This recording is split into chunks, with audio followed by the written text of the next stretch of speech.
चलिए आप लोगों को मैं आज एक सर्वे दिखाने जा रहा हूं जो कि क्लास 1 से 5 तक के लिए शिक्षक बहाली का जो एग्ज़ाम हुआ था उसका मैंने एक सर्वे कराया है, जिस सर्वे में लगभग 10,000 लोगों ने वोटिंग किया है। आप लोग यहाँ पे देख रहे हैं कि 10,000 लोगों ने वोटिंग किया है और इस सर्वे के अनुसार मैं आप लोगों को संभावित कट ऑफ क्या होना चाहिए ये बताऊंगा। चलिए तो आप लोग देख रहे हैं, जैसे कि आप लोग यहाँ पे स्पष्ट रूप से देख रहे हैं कि 40 से लेकर 50 तक अंक लाने वाले विद्यार्थियों की संख्या यहाँ पे दिख रही है भाई कि कितना है भाई 44%। ठीक है, 44% ऐसे यहाँ पे अभ्यर्थी थे जिन्होंने कितने 40 से लेकर 50 तक के बीच अंक लाए, और यहीं पे 50 से 55 लाने वाले विद्यार्थियों का प्रतिशत है 18%। फिर 55 से 60 तक के विद्यार्थियों ने 13% अंक लाया, और उसके बाद आप लोग देख रहे हैं कि भाई 60 से 65 तक में 12% अभ्यर्थी आ रहे हैं, और 65 से ऊपर वाले में 14% लगभग आ रहे हैं। इसमें कुछ लोग जो 65 से ऊपर वाला है, इसमें मुझे पता है कि कुछ लोग बिना मतलब के सबसे ज़्यादा, मतलब कि एक झूठा नहीं होता है बात, उस तरह से सबसे ज़्यादा वाला देखकर टिप दिए होंगे कुछ लोग, लगभग इसमें से 2% के आसपास में ऐसे भी लोग इसमें होंगे। ठीक है, तो अब मैं बता दूं आप लोगों को कि यहाँ पे जो आप लोग देख रहे हैं कि 40 से 50 तक अंक लाने वाले अभ्यर्थियों का परसेंटेज जो यहाँ पे दिख रहा है 10,000 में कितना है 44%।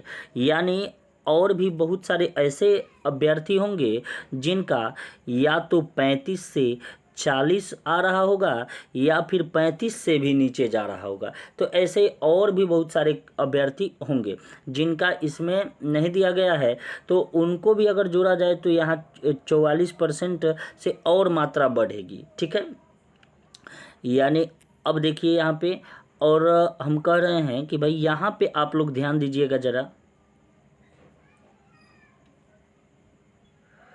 तो थोड़ा सा आप ध्यान देकर आप लोग देखिए। यहाँ पे देख रहे हैं कि जो 50 से 55 वाले अंक वाले जो अभ्यर्थी हैं वो 18% है, और उसके बाद 55 से 60 वाले 13%। ठीक है, यानी कि, और उसके बाद 12%, उसके बाद 14% है। ठीक है, यानी आधा से भी अधिक, यानी कि बहुत ही 44। तो यहीं पे आप लोगों को दिख रहे हैं कि 40 से 50 के नीचे ही रह जाने, 40 और 50 के अभ्यर्थी दिख रहे हैं, यानी कि इसके नीचे और भी सभी विद्यार्थियों का आंकड़ा लगाया जाए तो उन सबको जोड़ा जाए तो अधिकांशतर ऐसे विद्यार्थी होंगे, यानी कि 70% ऐसे विद्यार्थी हो सकते हैं संभावित जो कि 50 से नीचे ही रह गए हो, 50 से नीचे ही रह गए हो। ऐसे में कट ऑफ काफ़ी कम जाने की संभावना है। ठीक है, तो चलिए अब मैं बताता हूं आप लोगों को। ये सर्वे तो हमने दिखाई दिया है कि 10,000 लोगों का वोटिंग हुआ है इसमें, और 10,000 लोगों के वोटिंग में उसके बाद ये आंकड़ा निकाला जा रहा है 10,000 लोगों के वोटिंग से। चलिए अब मैं बता रहा हूँ कि कट ऑफ क्या संभावित होना चाहिए। भाई कट ऑफ मैं दो तरह से बताऊँगा। एक तो यहाँ पे जो बीएड वालों के लिए कन्फ्यूज़न उत्पन्न कर दिया गया है उसको लेकर, और एक बीएड वालों के साथ में रख कर, मतलब डीएलएड और बीएड वाले दोनों को एक साथ देखा जाए तो भाई जनरल का जो होगा ये कट ऑफ होना चाहिए जनरल का 60 से ऊपर होना चाहिए। 60 से ऊपर जनरल का कट ऑफ होना चाहिए। 60 से अधिकतम जितना अधिक जा सकता है, न्यूनतम 60 होना चाहिए। ठीक है, उसके बाद अगर कहें ओबीसी का, तो ओबीसी का अगर बीएड वाले कैंडिडेट साथ रहें तो 55 से लेकर 60 तक माना जा सकता है। उसके बाद ईडब्ल्यूएस वालों का ये देखा जाता है कि ओबीसी से कम ही रहा करते हैं। तो ओबीसी से कम यानी कि 54 से लेकर अगर 58% तक रहे तो इन लोगों का सिलेक्शन हो सकता है। ईबीसी का बात अगर आए, ईबीसी का बात आए तो भाई आप लोग यदि 53 से लेकर 53 से अगर प्लस में है, 53 के बाद वाले कैंडिडेट है तो समझिए कि आप लोगों का हो सकता है कि सिलेक्शन हो जाए। ठीक है, इसी प्रकार एससी वाले, अब एससी वाले कैंडिडेट का कहा जाए तो एससी वाले भाई आप लोग यदि